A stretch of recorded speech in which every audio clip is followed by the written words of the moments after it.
Здравствуйте, уважаемые слушатели! Сегодня мы обсудим вопрос, который, возможно, и вам самим приходил в голову. Рассмотрим такую ситуацию. Допустим, вы отправляетесь на велопрогулку из дома в ветреную погоду. Конечно же, на какой-то части маршрута ветер вам мешает, а на какой-то части маршрута помогает. И когда вы вернулись домой, естественно, наверное, задаться вопросом, а этот ветер вам больше мешал или больше помогал?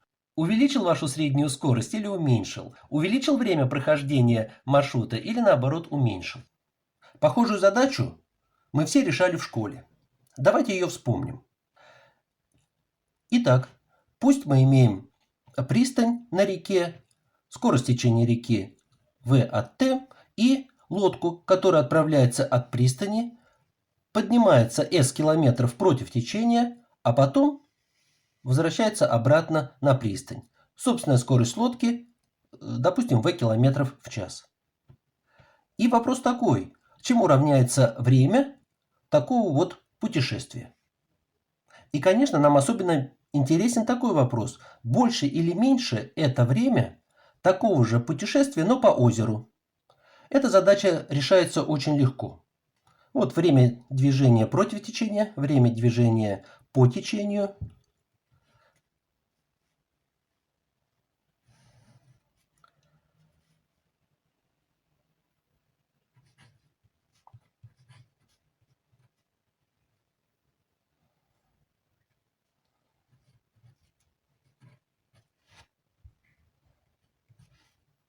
Выделим множитель 2s, деленное на v. v в квадрате, который здесь получится в числителе, занесем в знаменатель знаменателя. Теперь очевидно, что полученное выражение допускает такую вот оценку снизу. Если мы скорость течения заменим нулем, то у нас множитель вот этот уменьшится, и мы получим такую вот оценку через 2s, деленное на v. Но это как раз значение t при скорости течения равное нулю. Весь путь 2s, деленное на скорость. И таким образом мы получили, неважно чему равняется скорость течения, если она не 0, то время движения по реке будет строго больше, чем время движения по озеру, по одному и тому же маршруту. Хорошо. Возможно, такой результат нас ожидает и в случае с велосипедистом. Но правда у нас есть некая надежда, что все-таки траектория у велосипедиста может быть достаточно сложной. Но эти надежды наивны. На самом деле, да, действительно, ветер всегда мешает велосипедисту. Попробуем доказать это строго. Для определенности мы будем дальнейшие рассуждения вести в терминах следующей задачи. Самолет летит с постоянной линейной скоростью, описывая при этом некую замкнутую траекторию. Надо показать, что в безветренную погоду время в пути будет минимально по сравнению с ситуацией, когда дует постоянный по величине и направлению ветер. Мы здесь выбрали самолет только по той простой причине, что влияние ветра на самолет оказывается легче учитывать. Перейдем к решению этой задачи. Определимся. Через U будем обозначать скорость самолета, через V скорость ветра. Ну, разумеется, они подчинены таким неравенствам. Векторные величины соответствующие будем обозначать теми же самыми буквами с чертой наверху. Нарисуем часть траектории. Обозначим всю траекторию через C. Пусть ветер у нас направлен вот так вот, горизонтально. Равнодействующие вектора скорости ветра и вектора скорости самолета обозначим через V. Разложим величину скорости V на два слагаемых. По сути дела, это ортогональные проекции векторов U и W на вектор суммарной скорости. Так, запишем в следующем виде. R плюс W косинус тау. За тау обозначим вот этот вот угол между направлением вектора и направлением реального движения самолета. И еще для треугольника, составленного из этих трех векторов UV и W напишем теорему косинусов.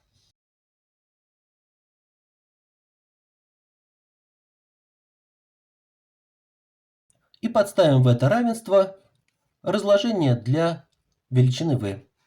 Получим.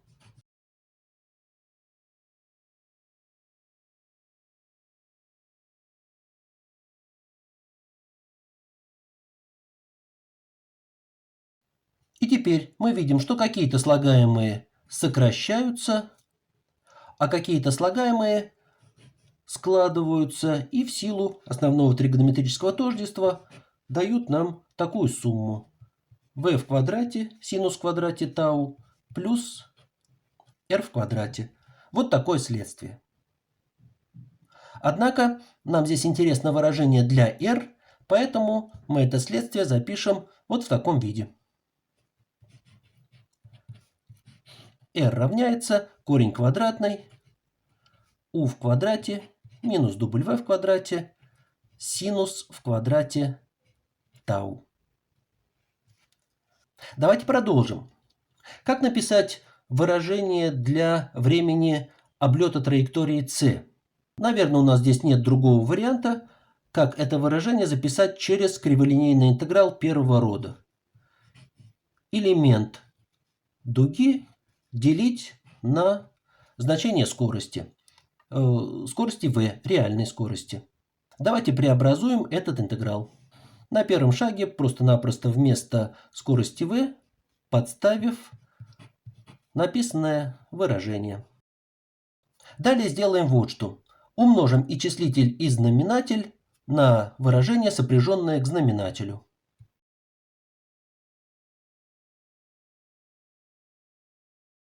И далее в знаменателе добавим v в квадрате синус в квадрате тау и отнимем.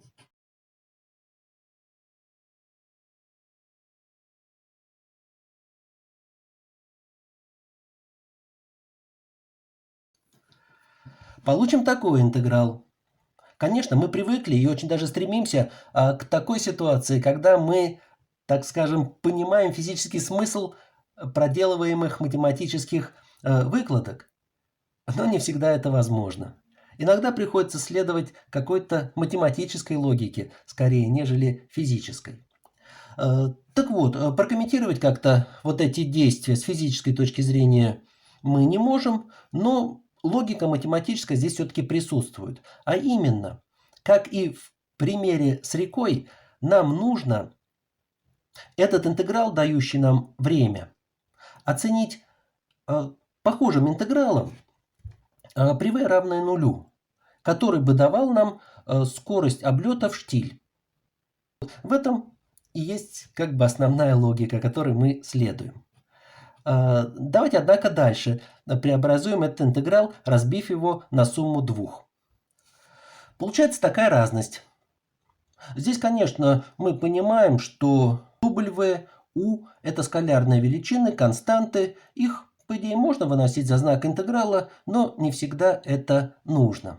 Но вот во втором интеграле мы вынесли. И получился интеграл только от косинуса тау. Покажем, что второй интеграл равен нулю. Пусть траектория облета задается параметрически.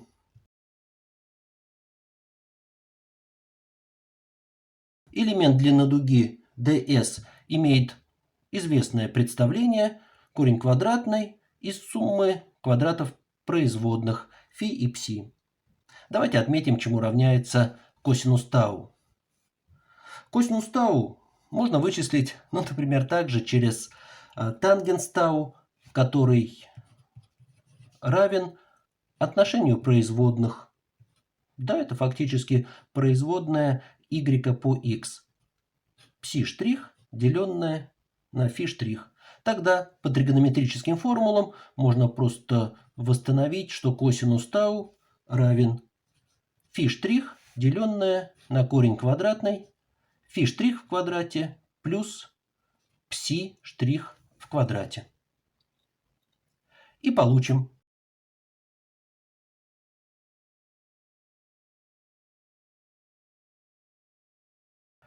В интеграле корни квадратные сокращаются. Так, прошу прощения, здесь интеграл уже берется по t от t начального до t конечного. Под интегралом мы видим полную производную, так что по формуле Ньютона-Лейбница мы имеем φ от t в пределах t начальное, t конечное. Так, и так как у нас контур замкнутой c, значение φ при t конечном и при t начальном одно и то же. Это значение x в конечной и в начальной точке. Следовательно, разность будет равна нулю. Вот нужное равенство доказано. Но вообще говоря, интересно появление такого вот слагаемого в выражении для времени. Ведь это слагаемое зависит от траектории, зависит от тау, зависит от скорости ветра, но тем не менее вклад этого слагаемого равен нулю. То есть это как раз как бы та добавка, которая увеличивает время облета, когда ветер мешает движению, и уменьшает одновременно время облета, когда ветер помогает движению. Но суммарный вклад равен нулю. Так что мы отбрасываем это слагаемое и переходим к оставшемуся интегралу.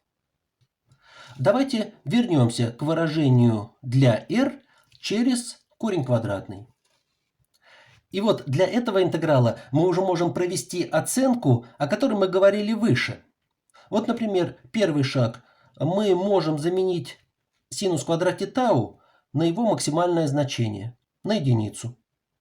И мы получим оценку снизу вот такого вида. Разумеется, упростим. И здесь также, если мы вместо W подставим его наименьшее значение 0, то знаменатель у нас увеличится, сама дробь уменьшится. И мы получим интеграл ds, деленное на u.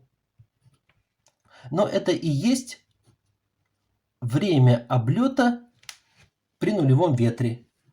Но действительно, u это константа, можно вынести.